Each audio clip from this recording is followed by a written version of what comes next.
Sneetches had bellies with stars. The plain belly Sneetches had none upon theirs. Those stars weren't so big, they really were so small, you might think such a thing wouldn't matter at all. But because they had stars, all the star belly Sneetches would brag, we're the best kind of Sneetches on the beaches. With snoots in the air, they would sniff and they'd snort. We'll have nothing to do with the plain belly sort. And whenever they met some when they were out walking, they'd hike right on past them without even talking. When the star-bellied children went out to play ball, could a plain belly get in the game? Not at all. You could only play if your bellies had stars, and the plain-bellied children had none upon theirs. When the star-bellied Sneetches had Frankfurter roast or picnics or parties or marshmallow toast, they never invited the plain-bellied Sneetches. They left them out cold in the dark of the beaches. They kept them away, never let them come near, and that's how they treated them year after year. Then one day it seemed, while the plain-bellied Sneetches were moping and doping along alone on the beaches, just sitting there wishing their bellies had stars, a stranger zipped by in the strangest of cars.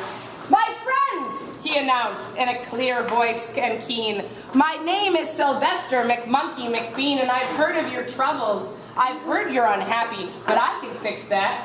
I'm the fix-it-up chappy. I've come here to help you. I have what you need, and my prices are low. I work at great speed, and my work is 100% guaranteed." Then quickly, Sylvester McMonkey McBean put together a very peculiar machine, and he said, "You want stars like the star-belly Sneetches? My friends, you can have them for $3 eaches. Just pay me your money and hop right aboard." So they clambered inside, and the big machine roared. It clonked, and it bonked, and it jerked, and it burped, and it bopped them about. But the thing really worked. It really did. And it did. When the plain-belly Sneetches popped out, they had stars. They actually did. They had stars upon theirs. Then they yelled at the ones who had stars from the start, "We're exactly like you. You can't tell us apart. We're all just the same now, you studio smarties, and now we can go to your Frankfurter parties." "Good grief," groaned the ones who had stars at the first. "We're still the best Sneetches, and you are still the worst. And now, how in the world will we know," they all frowned, "if which kind is what, or the other way round?"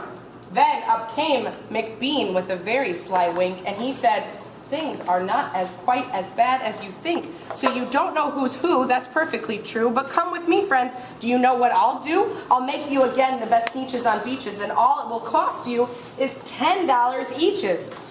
"Belly stars are no longer in style," said McBean. What you need is a trip through the star-off machine.